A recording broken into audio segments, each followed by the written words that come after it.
Hei kaikille! Tervetuloa tähän Vetyverkosta kasvua tilaisuuteen kuulemaan, miten te, yritykset, hankekehittäjät ja muut vetoverkon suunnittelusta ja vetymarkkinan kehityksestä kiinnostuneet pääsette kuulemaan, miten vetoverkon suunnitteluun voi osallistua ja ennen kaikkea, miten siihen pääsee vaikuttamaan. Minun nimeni on Pilpala Henriikka, olen Käskerillä hankekehittäjä ja toimin tämän tilaisuuden juontajana. Lyhyesti Käskeristä, ellei yritys ole vielä tuttu, niin Käsker on kaasujen siirrosta ja kaasusiirtojärjestelmästä vastaava verkonhaltija. Suomessa olemme valtiollinen yhtiö ja edistämme myös vetyverkon kansallisen vetyverkon suunnittelua ja vetymarkkinan kehittymistä meille valtion antaman mandaatin mukaisesti. Tänään käymme läpi muun muassa sitä, että mihin vetyverkkoa nyt suunnitellaan ja mitä hyötyä vetyinfrastruktuurista on vedyn tuottajille, kuluttajille ja muille arvoketjussa toimijoille. Ja lisäksi käymme vielä läpi, että miten tähän kaikkeen voi vaikuttaa. Kanssani tänään aiheesta on keskustelemassa Käskerin toimitusjohtaja Olli Sipilä sekä Heli Virkki, Vetylaakso ja asiakashankekehityksen yksikön päällikkö. Vielä alkuun ennen kuin menemme itse asiaan, niin muutama käytännön pointti. Eli tämä tilaisuus nauhoitetaan ja tallenne on myöhemmin saatavilla Käskerin nettisivuilla ja tallenteeseen tulee myös englanninkielinen tekstitys. Kysymyksiä voi esittää webinaarin chatin kautta ja niitä käydään läpi tämän tilaisuuden loppupuoliskolla. Lähetämme myös teille osallistujille lisätietoa tämän tilaisuuden jälkeen erillisellä viestillä ja myös linkin palautteenantokanaviin. Mutta aloitetaan. Tervetuloa penkkiin, Olli Sipilä, Käskerin toimitusjohtaja. Kiitoksia paljon, Henrikka.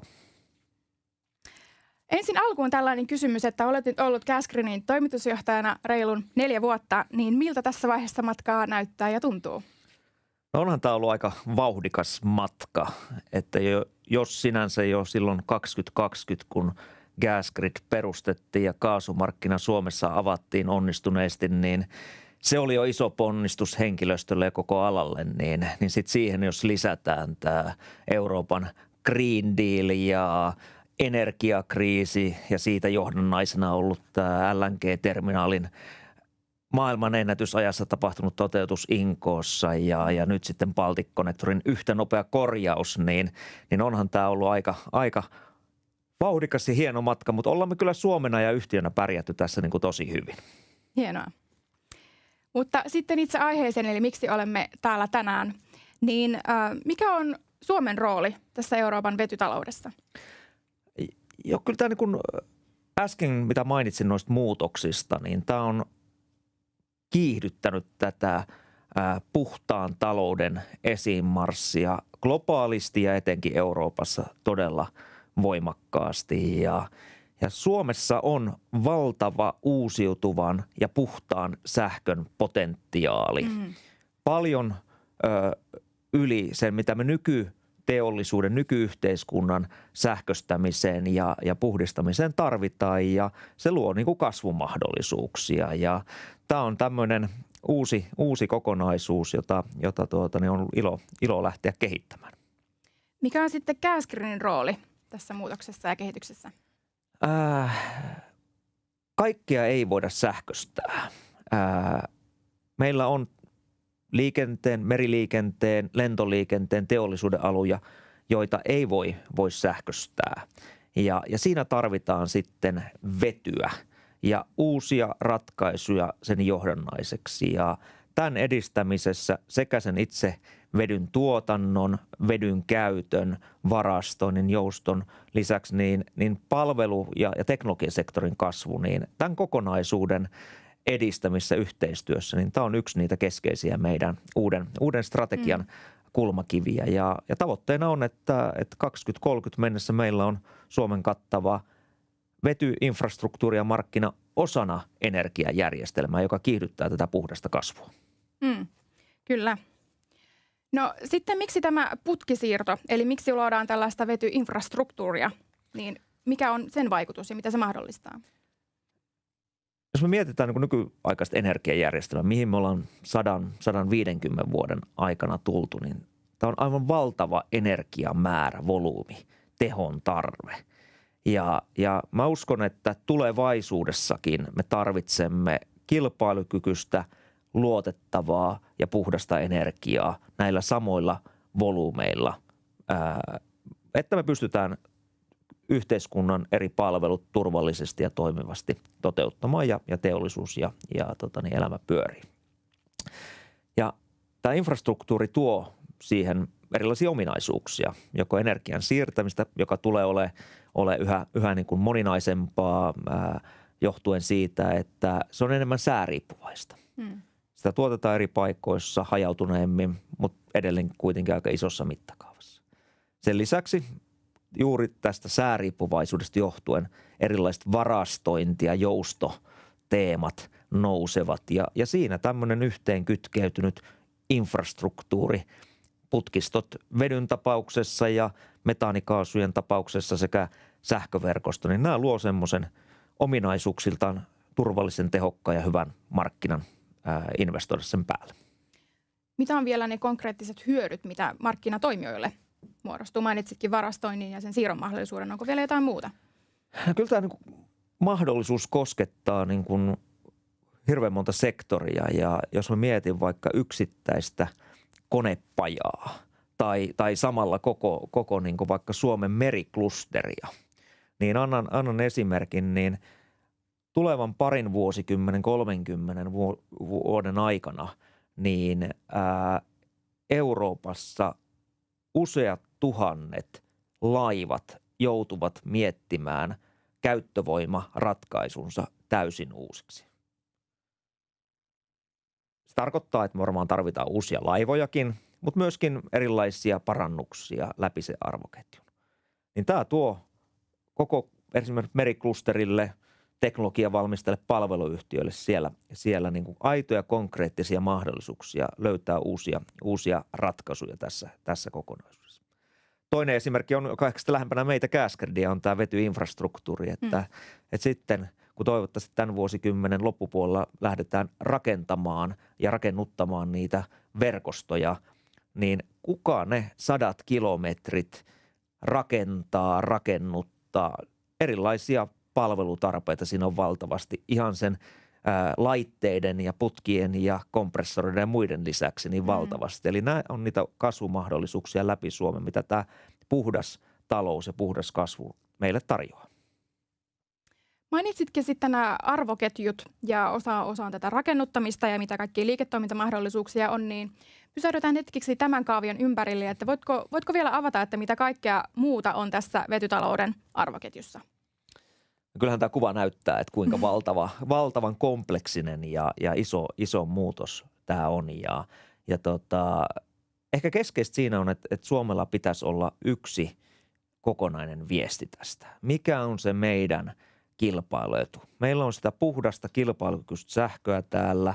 Meillä on biopohjaista hiilidioksidia. Eli kun siitä sähköstä tehdään vetyä, hyödynnetään vaikka se hukkalämpö tuolla kaukolämpöverkkoissa, niin sitten sillä tehdyllä vedyllä, kun siihen yhdistetään hiilidioksidia, niin voidaan tehdä vaikka metaania tai metanolia, joita pystytään käyttämään nykyisissä laitteissa tai nykyisissä vaikka kemian teollisuuden prosesseissa. Niin tästä se juttu, että mikä on se Suomen erottava tekijä globaalissa kilpailussa, niin se on ehkä yksi tärkein tästä löytää se meidän juttu. Toinen asia on sitten löytää niitä eri osa-alueiden luomia mahdollisuuksia. Ja tässä kohtaa me ollaan vielä matkan äärellä. Meillä on 2-3 vuosikymmenen matka edessä ja vasta viime lokakuussa EU-tasolla luotiin tämmöisiä ylätason säädöksiä, että miten nämä hankalasti sähköstettävät sektorit tulevat muuttumaan ja nyt niitä viedään kansallisiin lakeihin. Ja tämä muutos luo niitä liiketoimintamahdollisuuksia, eli mitkä on ne kilpailukykyisimmät ratkaisut tässä muutoksessa ja mitä tarvitaan uusia, mitä vanhaa voidaan hyödyntää. Ja nämä on ehkä semmoisia, että mitä me voidaan yhteistyössä löytää. Ja se on yksi Gasgridin tehtävä tässä osana tätä infra- ja markkinan rakentamista ja kehittämistä on auttaa katalysoimaan läpi Suomen näitä teknologia- ja palveluratkaisuja meidän omiin tarpeisiin Suomessa eri sektoreilla, mutta toki sitten se vientipotentiaali, että me voidaan auttaa muita maita meidän osaamisilla, kyvykkyyksillä, niin pääsemään niihin samoihin tavoitteisiin, eli puhtaampaan, kilpailukykyiseen ja turvalliseen tulevaisuuteen. Eli koet, että tarvitaan kovasti erilaista yhteistyötä. Se on ehdoton tässä, kuten tuo kuva näyttää, niin tuossa on niin valtava kokonaisuus eri tasolla, ihan sieltä valtion ylimmiltä tasoilta ihan sinne paikalliseen, että mikä on se paikallinen, sen alueen tulevaisuuden paras rakenne energia- ja raaka-ainepuolella, teollisuusrakenne, minkälaisia yrityksiä siellä on, mitä me voidaan hyötyä tästä kasvusta. Ja jos me katsotaan erilaisia ennusteita, niin tulevien vuosikymmenen mahdollisuus Suomessa on 100-200 miljardia euroa investointeina eri näille arvoketjun sektoreille ja työpaikkoina se tarkoittaa 100-200 000, riippuen vähän kuka näitä ennusteita on tehnyt, mutta isosta kokonaisuudesta on kyse. Kyllä. Hyvä. Jatketaan keskustelua Olli sinun kanssasi myöhemmin, mutta sitä ennen pyytäisin tänne Vetylaakso- ja asiakashankekehityksen yksikön päällikön Heli Virkin. Palataan kohta Olli asiaan. Kiitoksia.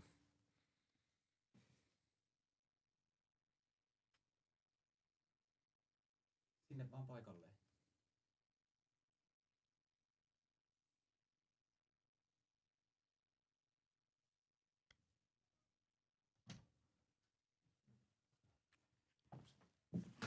Kiitoksia Olli. Palataan kohta.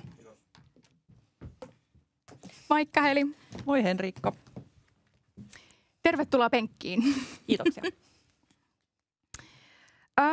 Ollilta kuulimmekin jo paljon vetytaloudesta ja sen kehittymisestä, mutta kysyn nyt sinulta myös tähän alkuun, että Gasgridin nämä vetyinfrahankkeet olivat vielä aika abstrakteja ja hyvin esivaiheissa olevia hankkeita tässä viime vuosina. Ja nyt huhtikuussa julkaisimme Gasgridin ensimmäiset nämä reittivaihtoehdot kartalle ja niitä pääsi kaikki vähän katselemaan. Niin miltä tämä nyt tuntuu? No tuntuu siltä, että on tosiaan otettu isoja harppauksia eteenpäin. Että ihan niin kuin Gasgridin päivitetty visiokin ilmentää, niin ollaan tosiaan siirtymässä nyt tästä tämmöisestä visiointivaiheesta lähemmäs toteutusta. Ja se, mikä on tosi ilahduttavaa, on ollut huomata ja saada positiivista palautetta tästä Gasgridin toimintatavasta, että se on läpinäkyvää ja että me ollaan käyty avointa keskustelua sidosryhmien kanssa ja että ollaan osattu tuoda oikeita niin kuin konkreettisia asioita esiin jatkosuunnittelun osalta ja että ollaan myöskin kontaktoitu oikeita osapuolia, niin tästä on varmasti hyvä jatkaa eteenpäin yhteistyön merkeissä. Oikein hyvä. Ja sitten kysyisinkin itse tästä niin kuin reittisuunnittelusta, eli miten se on edennyt ja etenee? Joo, siis reittisuunnittelun lähtökohtana on ollut, että me tehdään toimijoita parhaiten palveleva vetyverkko, joka on sitten sijainniltaan myös tarkoituksenmukainen. Ja tätä tarkoitusta varten lähdettiin kartoittamaan Suomen vedyn tuotannon ja vedyn kulutuksen näkymiä ja myöskin toimijoiden halukkuutta sitten liittyä tähän infrastruktuuriin. Tämä kysely tai tämä kartoitus tehtiin luottamuksellisen vetymarkkinaselvityksen kautta.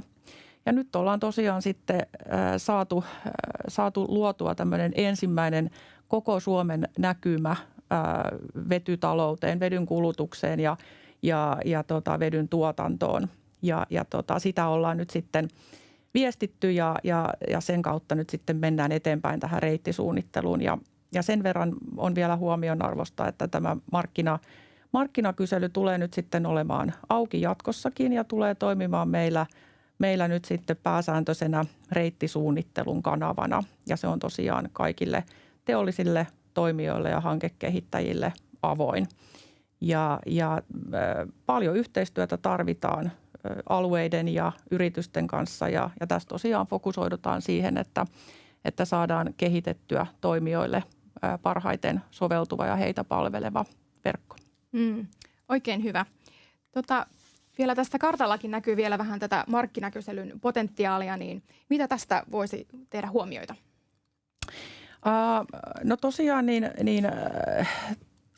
Tämähän on nyt tosiaan, niin kuin sanottu, niin tehty näiden ensimmäisten markkinakyselyn tulosten ja vastausten perusteella. Eli toimijat ovat saaneet vaikuttaa tähän ensimmäisiin reittisuunnitteluvaihtoehtoihin. Ja tässä on varmasti huomioarvosta se, että tämä ensimmäinen verkko tulee nyt, tai ensimmäisen vaiheen verkko tulee sijoittumaan tuonne rannikon myötäisesti ja se tulee myöskin sitten aika pitkälti havainnollistamaan tätä uusiutuvan energian tuotannon sijaintia. Ja ehkä sellainen hyvä huomio, että tämä on nyt tosiaan ensimmäiset vaihtoehdot ja vaihtoehtoiset reittisuunnitelmat, joita nyt sitten tullaan keskusteluttamaan eri sidosryhmien kanssa ja käyttämään sitten keskustelun pohjana ja tätä sitten muokataan palautteen perusteella eteenpäin. Oikein hyvä. Niin tässä kartassa näkyy myös tätä reittiä, niin siellä tosissaan on vielä tätä vaihtoehtoisuutta. Se vaihtoehtoisuus, mihin se perustuukaan? No vaihtoehtoisuus perustuu siihen, että erityisesti näillä alueilla, missä näitä rinnakkaisia reittejä nyt näkyy, niin se kertoo siitä, että lisää sitä hankedataa vielä tarvitaan ja lisää ymmärrystä siitä tarvitaan, että mihin se parhaiten palveleva verkon tai reitin osa sitten sijoittuu, joka sitten on teknistaloudellisesti kaikkein tehokkain ja myöskin sitten kattaa niin kuin ja ulottuu niille hankealueille. Hyvä. Mainitsitkin sitten vielä tästä alueellisesta yhteistyöstä, eli sitä tarvitsee tehdä, että saadaan verkkoa oikeaan paikkaan, niin pystytkö vielä tarkentamaan, että miksi Gasgrid on ajamassa myös tätä aluekehitystä? Joo, tämä on tosi hyvä kysymys. Hyvä kun otit tämän esiin. Eli kun vetytaloutta alkaa muodostua Suomeen ja sen halutaan tietysti skaalautuvan ja sehän on kokonaan uusi teollisuuden ala ja uusi toimiala itsessään, niin sen toimintaympäristön ja sille suotuisten edellytysten kehittäminen on ihan ensiarvoisen tärkeää alueille ja se alueiden kehittäminen myöskin antaa sitten kunnille ja niille niin sanotuille vetylaaksoille mahdollisuuden kehittää esimerkiksi sitä omaa vetyinfrastruktuuriaan niin omassa aikataulussaan. Se antaa niin kuin alueelle mahdollisuuden vaikuttaa siihen paikallisen niin kuin kehityksen aikataulun edistämiseen. Tietenkin siis vetytalous ylipäätänsä on todella merkittävä mahdollisuus alueelle. Se antaa kunnille ja maakunnille mahdollisuuden ilmentää sitä heidän kehittymishalukkuuttaan ja elinvoimaisuuttaan ja myöskin houkuttelevuuttaan niille kestäville tuleville investoinneille, koska ne investoinnit on sitten niitä, jotka luo niitä uusia arvoketjuja ja toimii sitten tulonlähteinä alueille. Myöskin se, että jotta vetytalouden hankkeet saadaan sitten käytännössä toteutettua, niin sehän tarkoittaa sitä, että alueet tarvitsevat todella merkittävän määrän uutta osaamista. Ja tämä myöskin sitten heijastuu ihan kansalliseen koulutustarpeeseen.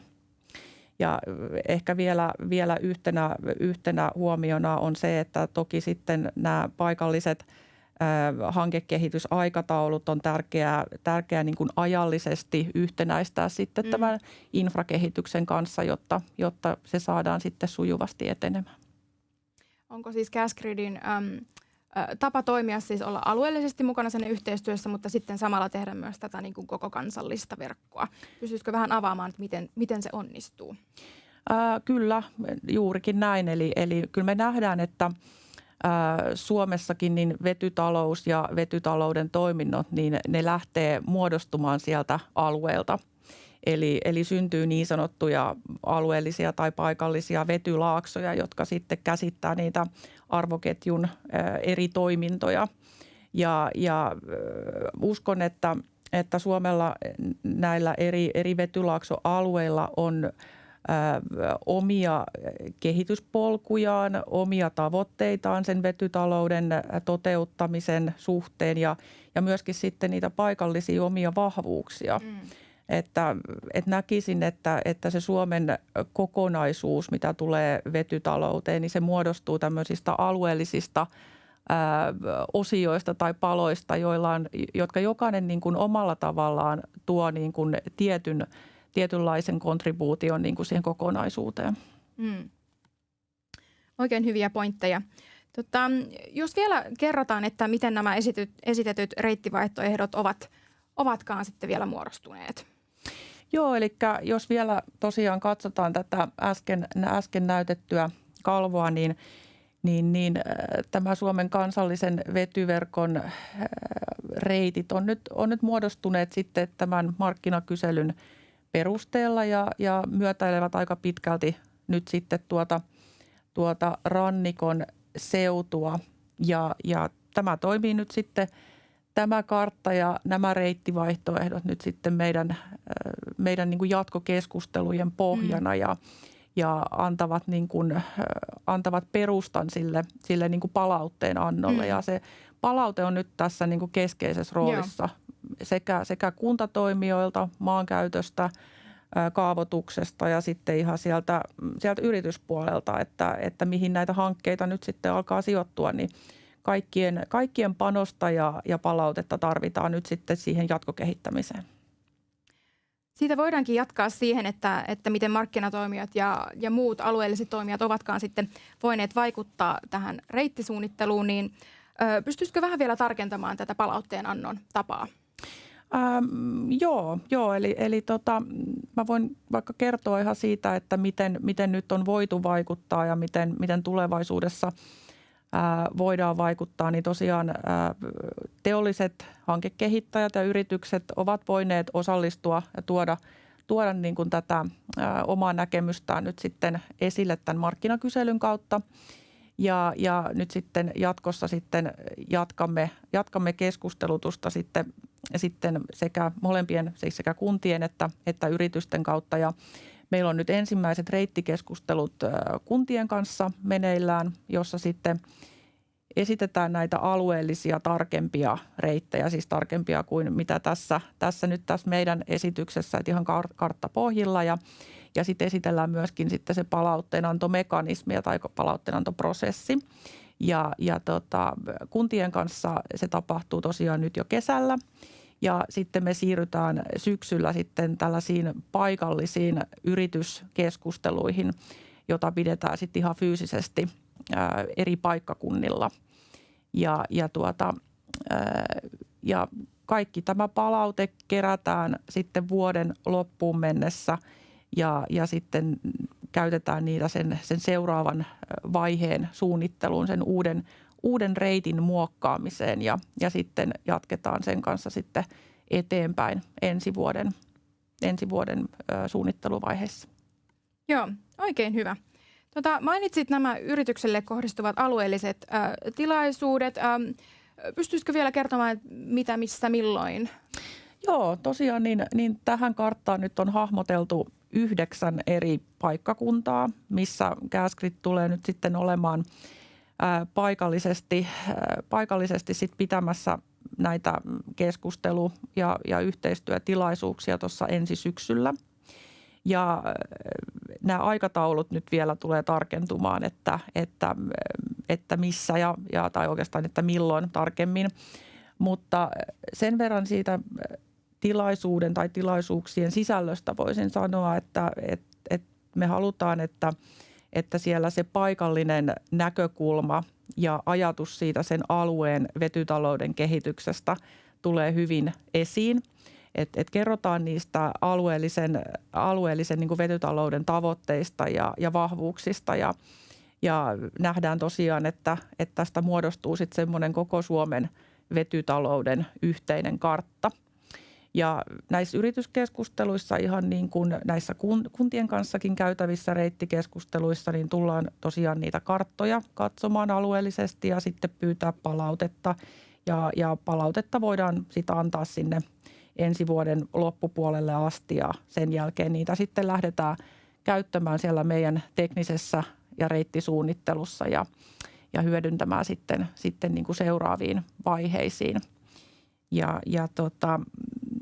Ehkä sen verran voin vielä sanoa, että näistä seuraavista niin kuin mahdollisuuksista ja tilaisuuksista. Et ensi viikolla meillä käynnistyy myöskin tällaiset ensimmäiset vetymarkkinan kehitysfoorumit, jotka ovat siis avoimia kaikille toimijoille ja niissä keskitytään sitten tiettyihin teemoihin. Niitä tulee nyt 3 kappaletta tänä vuonna ja ensi vuonna sitten jatketaan. Ja ne fokusoituu niin kuin tämän tulevan vetymarkkinan toiminnallisuuksiin ja työkaluihin ja palveluihin, että nyt sitten tulevat toimijat pystyvät esittämään toiveitaan, että minkälaiset toiminnot ja palvelut heitä parhaiten palvelisivat ja me sitten ne otetaan huomioon myös tässä markkinamallin kehityksessä.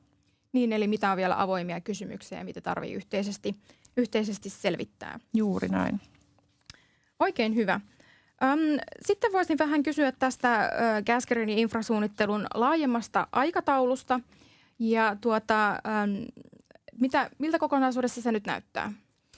Joo, tässähän tämä kokonaisaikataulu näkyy tässä kalvolla ja tosiaan niin kuin sanottu, niin nyt tätä palautetta näistä reittikeskusteluista kerätään vuoden loppuun ja ensi vuoden alussa siinä alkupuolella niin tämä muokattu reitti sitten tullaan sitten muodostamaan ja sen jälkeen ensi vuonna lähdetään sitten tämän reitin kanssa ympäristövaikutusten arviointivaiheeseen. Ja samalla aikaa tosiaan niin tekninen suunnittelu tietenkin edistyy, markkinamallin kehittäminen edistyy ja sitten kun lähestytään sitä investointipäätösaikaa, niin tullaan myöskin sitten kehittämään ensimmäinen malli tästä kapasiteettivarausmekanismista. Ja investointiesityksen tai sen investointipäätökseen pääsemistä tavoitellaan vuoden 2026 lopulla, jonka jälkeen alkaa sitten infrarakentamisvaihe ja tavoitteellinen infran valmistuminen ja markkinan avautuminen on sitten vuonna 2030. Ja sitä haluaisin korostaa, että tässä nyt sitten samaan aikaan lähdetään suunnittelemaan sitä infrastruktuurin kehityksen seuraavaa vaihetta, joka sitten sijoittuu sinne 2030 vuodesta eteenpäin. Ja tarkoitan nyt erityisesti sitten Suomen muita alueita, mitkä eivät vielä välttämättä tähän ensimmäiseen vaiheeseen sisälly, eli erityisesti Itä-Suomea ja Keski-Suomea ja Pohjois-Suomea, missä me nähdään myöskin isoa potentiaalia sitten vihreän siirtymän ja uusiutuvan energian ja esimerkiksi biogeenisen hiilidioksidin luomien mahdollisuuksien edistämiseen. Kyllä, eli myös niillä alueilla on potentiaalia. Ehdottomasti. Sitten vielä kysyisin tarkemmin, että mitä nyt markkinatoimijat, yritykset ja hankekehittäjät, niin mitä niin kuin nyt voi tehdä vielä ennen syksyä? Kohta lomakausikin on jo lähellä. Joo, tämä oli hyvä kysymys. Eli tämän tilaisuuden jälkeen me tullaan lähettämään kaikille osallistujille kysely, joka liittyy nyt niihin syksyn yrityskeskusteluihin. Ja sen kyselyn kautta voi ilmaista sitten halukkuutensa osallistua näihin tilaisuuksiin ja myöskin toivoa sitten käsiteltäviä teemoja ja aiheita, mitä niissä tilaisuuksissa sitten tullaan ottamaan esiin. Eli se on nyt niin kuin semmoinen yksi konkreettinen asia, mitä heti voi tehdä.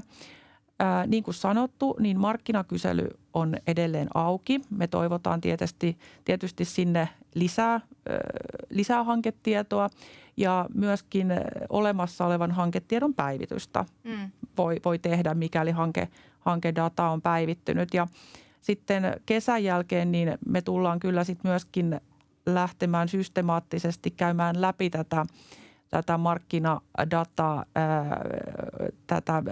mitä on kerätty, jotta voidaan validoida sitä ja pysyä ajan tasalla, että meidän reittisuunnittelu todellakin perustuu ajantasaiseen dataan. Ja tullaan sitten olemaan yhteydessä kaikkiin hanketoimijoihin ja yrityksiin, ketkä sitä dataa on sitten meille antanut.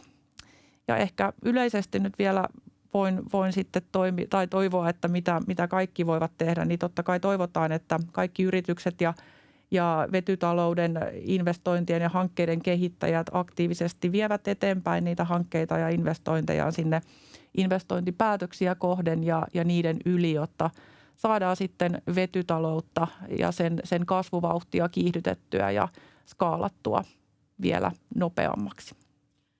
Oikein hyvä. Eli toisin sanoen, että markkinatietoa voi vielä antaa ja me myös olemme yhteydessä sen päivittämisestä. Eli ei tarvitse huolehtia, että ne tiedot, mitkä sinne tällä hetkellä on annettu, niin ovat sitten ihan ne viimeisimmät. Eli Juuri palautetta näin. otetaan kovasti aktiivisesti vielä vastaan. Juuri näin. Oikein paljon kiitoksia. Heli, siirrytään nytten yhteisiin kysymyksiin. Niitä on täällä mukavasti jo tullut ja kysyisinkin Ollin takaisin tänne meidän seuraan.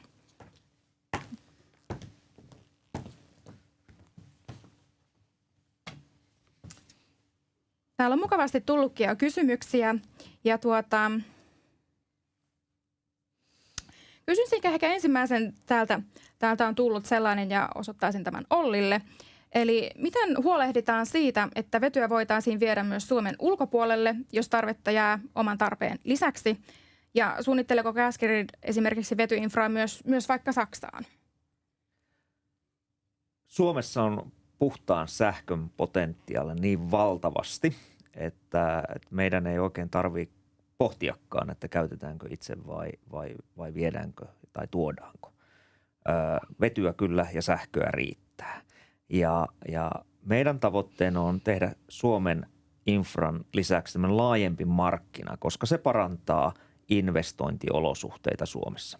Otetaan esimerkiksi tammikuun 1. viikko tänä vuonna. Suomessa oli hankala sähkösää, tosi kylmää ja tuuletonta ja muutenkin oli järjestelmässä haasteita, niin silloin varmasti tätä yhteistä markkinaa hyödyntäen Suomeen olisi tuotu vetyä tässä tapauksessa. Eli tämä on niin kuin toimiva markkina, mitä Gasgrid yrittää kehittää tässä sekä Suomessa että yhteistyökumppaneiden kanssa tässä Itämeren alueella erityisesti.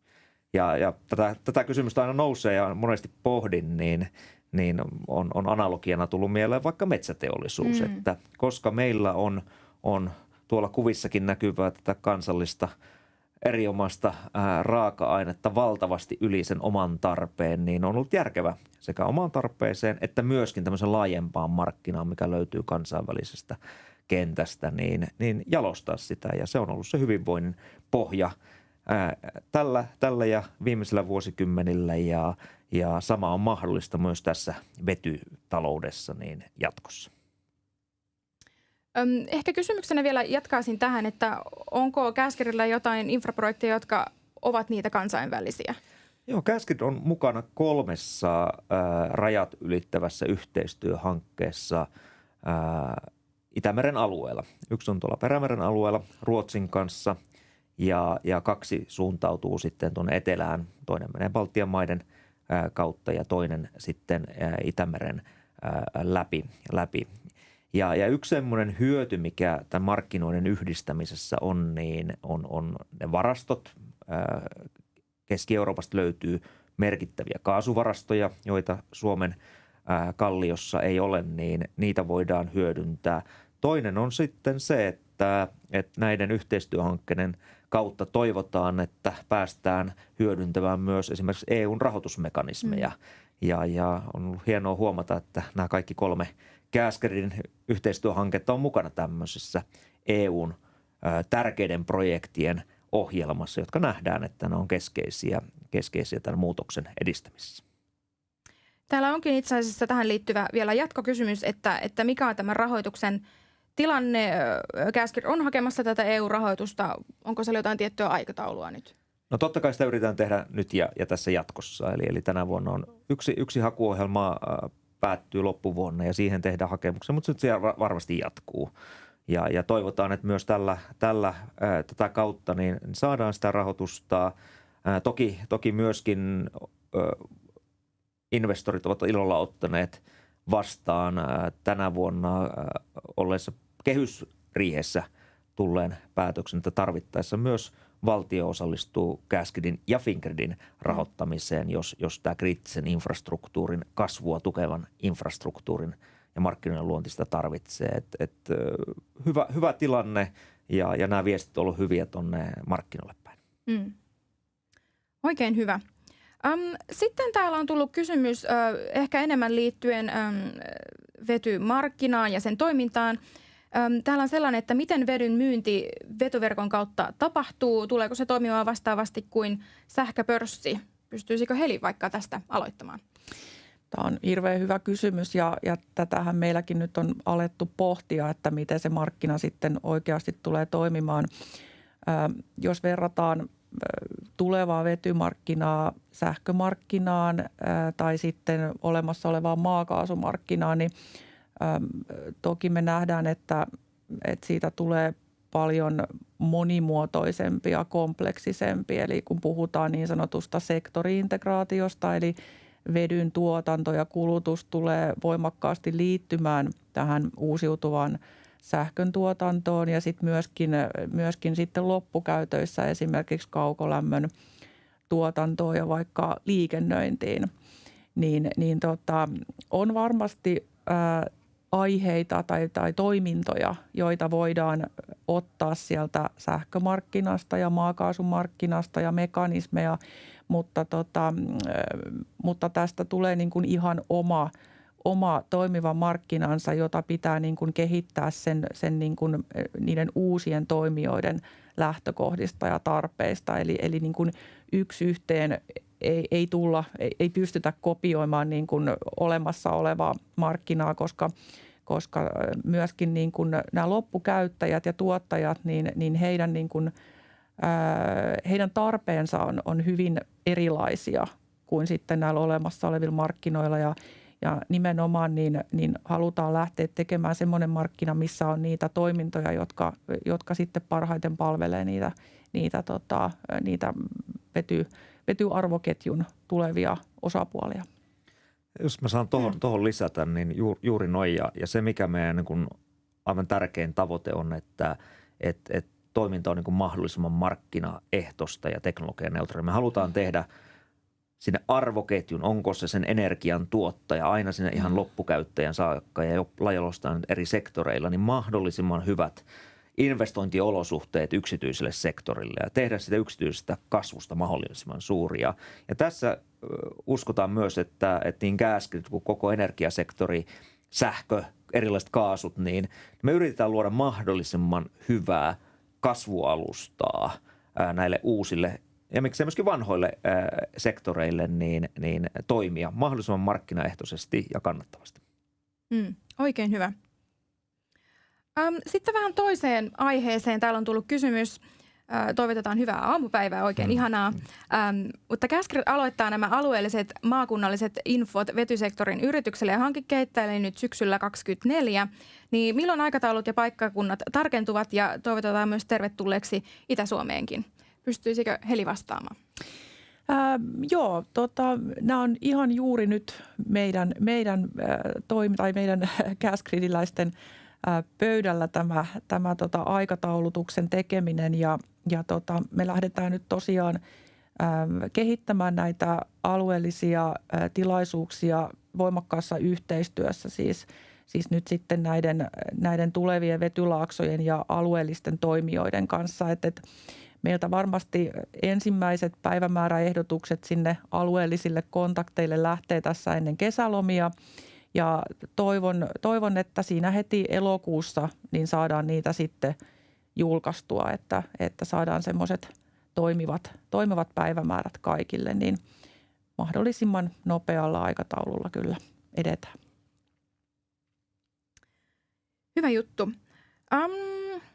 Sitten täällä on kysymys liittyen tähän vetyinfraan laajemminkin sellainen, että mikä on kriittisintä vetyinfran ja talouden muodostumisen kannalta? Haluaako Olli aloittaa?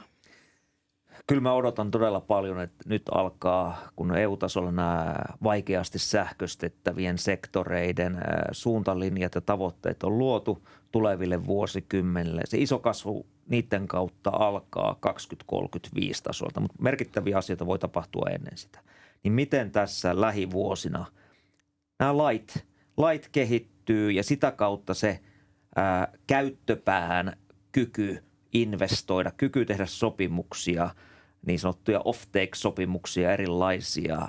Ja sen jälkeen kyllä ne arvoketjut alkaa siellä tuottamaan sitten niitä tarvittavia, onko ne sitten vaikka metanolia, e-metaania tai ammoniakkia tai muuta, niin kyllä mä sitä niin kuin markkinoiden muodostumista odotan ja siinä kannattaa olla aktiivinen toki Suomessa, että mikä on se meille kasvua tukeva markkinarakenne, että myöskin sitten seurata muita markkinoita Euroopassa ja muuallakin, että missä sille minun teknologialle, minun palvelulle on ehkä ne parhaat olosuhteet kehittymässä. Ja siinä esimerkiksi vetyklusteri, mikä tekee aktiivista yhteistyötä, että yritetään havainnoida ja monet muut tahot kytkeytyneenä siihen, niin tämä on ehkä semmoinen, että tältä toivon, mutta me myös itse pystytään vaikuttaa kuinka nopeasti ja missä se syntyy.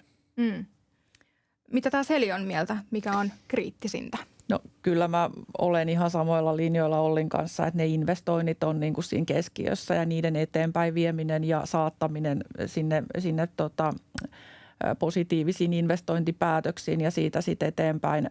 Se, mitä Gasgrid on strategisesti, minkälaisen ratkaisun tai etenemistavan myös tehnyt, niin on nimenomaan tätä niin kuin tavoitetta kohti ja sen niin kuin tukemista kohti meneminen tämän infrastruktuurin rakentamisen kautta. Eli on tehty se päätös, että se infrastruktuuri tulee etupainotteisesti. Se tullaan rakentamaan Suomeen ja sitä kautta luodaan myöskin sitä toimintavarmuutta sitten niille ja sitä hyvää investointiympäristöä sitten niille vetytalouden tuleville teollisille toimijoille. Et se me nähdään semmoisena niin kuin kriittisenä asiana, mikä sitten mahdollistaa sen avoimen markkinan avautumisen ja myöskin skaalautumisen sitten sen kytkeytymisellä sitten sinne Euroopan markkinoille.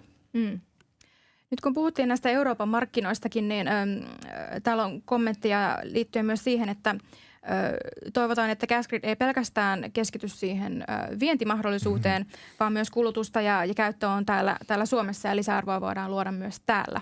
Niin miten siihen voisi vielä kommentoida? Joo, tuolta ei kyllä missään nimessä tarvitse huolestua tai huolehtia. Että kyllä Suomen investointiolosuhteet, mahdollisimman korkean jatkojalosteen teollisuudelle, niin se on meidän absoluuttinen prioriteetti numero 1 ja siihen kaikki toimet tähtää. Ja sen lisäksi sen ympärillä oleva, mitä musta teidän erinomaisessa keskustelusta, mitä seurasin äsken, nämä niin kuin alueelliset mahdollisuudet, teknologiayritykset, palveluyritykset suoraan siihen asiaan tai välillisesti, niin tämä on meidän strategian keskiössä, että me katalysoidaan.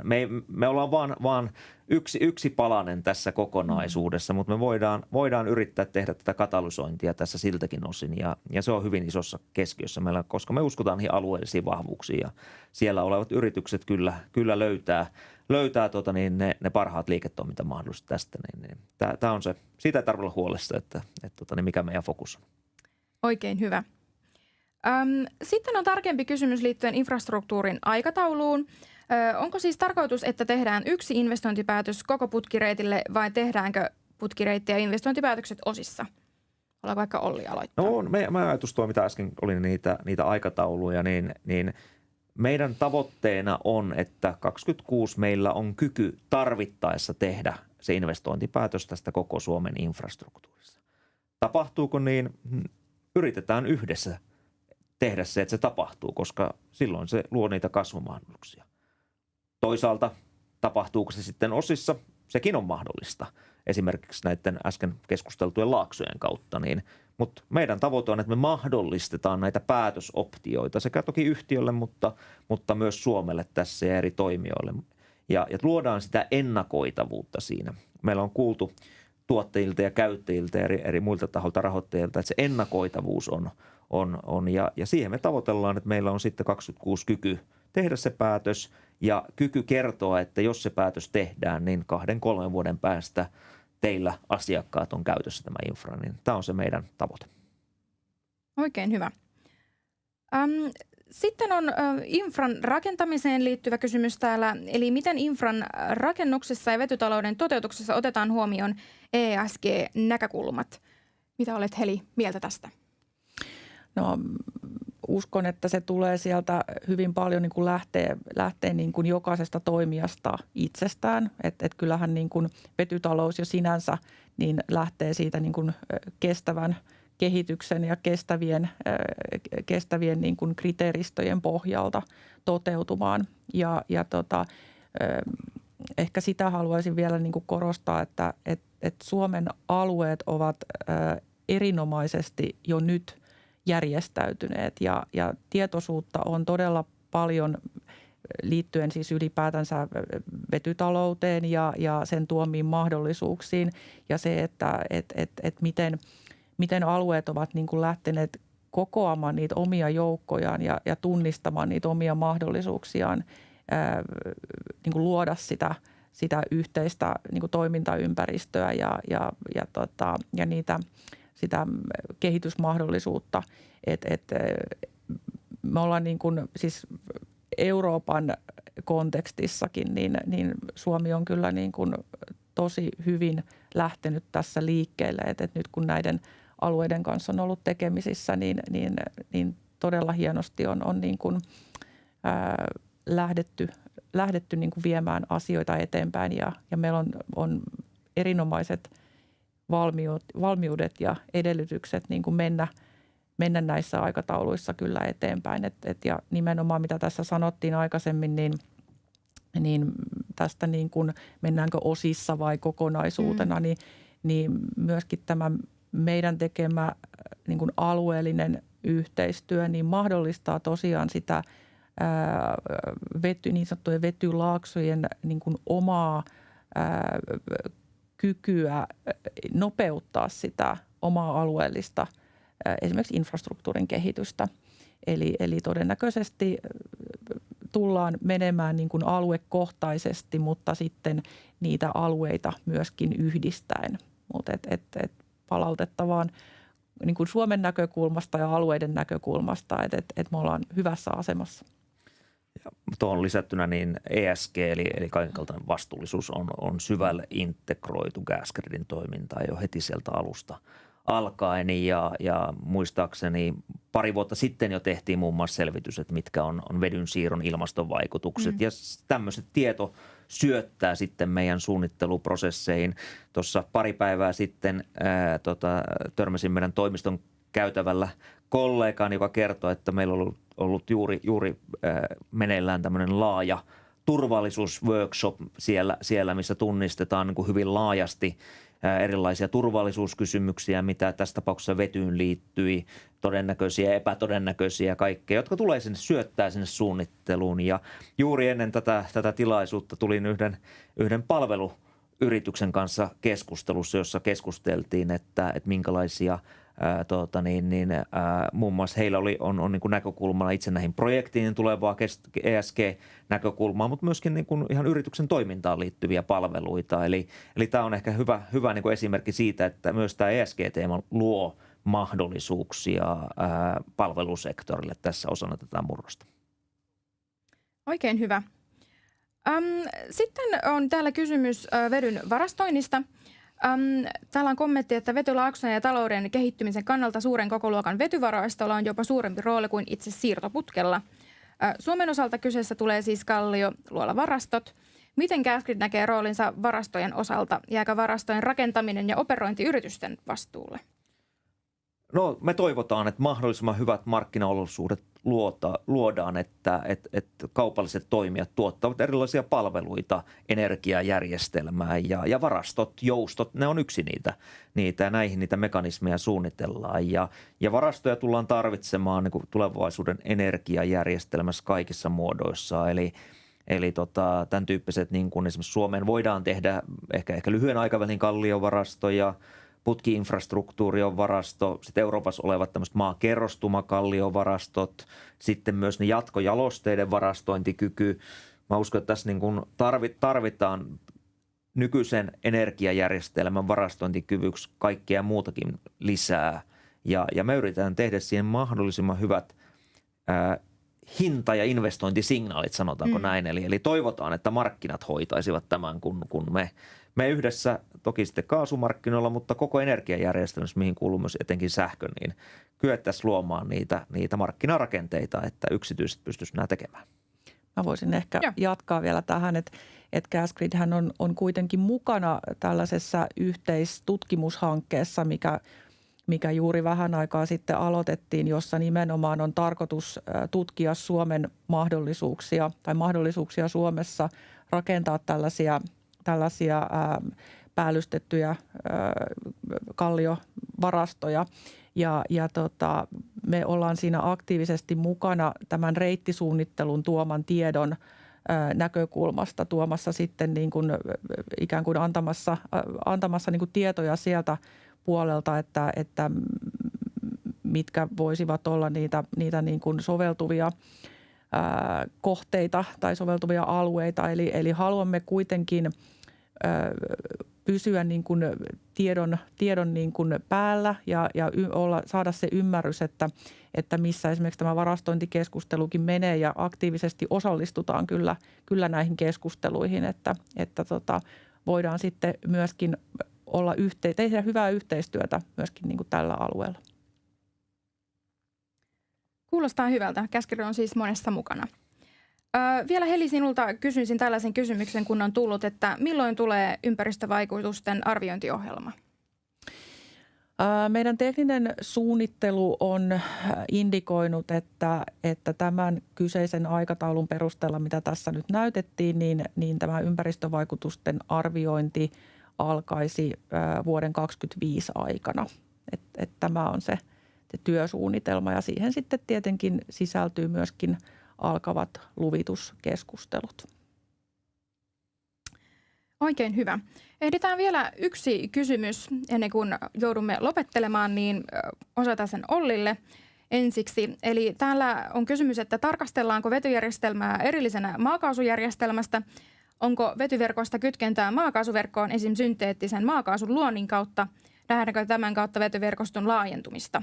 Mikä ylipäätänsä on kaasuverkoston rooli 30-luvulla? Kyllä meidän näkemys on, että otetaan vähän pidemmälle, että jos 2050, me uskotaan siihen, että Euroopassa on puhdas sähköjärjestelmä, puhdas vetyjärjestelmä ja mahdollisimman puhdas metaanijärjestelmä, eli mitä nyt niissä kaasuputkissa menee. Ja miksi myös sitä metaanijärjestelmää tarvitaan? Tämä jouston tarve tulee olemaan valtava sähköjärjestelmässä ja se tullaan näkemään, että kaasumoottoreilla, jotka toimivat vaikka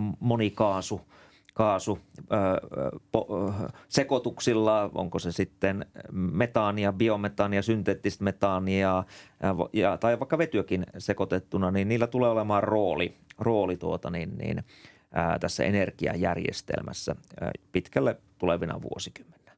Mutta tässä ihan alkuvaiheessa monet on varmaan nähnyt, että Gasgrid on julkistanut kotimaisten startupin Rengasin kanssa yhteistyösopimuksia jatkokehityksessä, että tätä e-metaania, joka tehdään vedystä ja hiilidioksidista, molemmat puhtaita kotimaisia raaka-aineita, niin tehdään e-metaania, jota syötetään sitten meidän nykyiseen kaasuverkkoon ja siellä sitten loppuasiakkaille, jotka laitteet on jo tässä vaiheessa olemassa. Eli pystytään hyödyntämään olemassa olevia infrastruktuureja mahdollisimman tehokkaasti tämän koko uuden talouden kehittämisessä.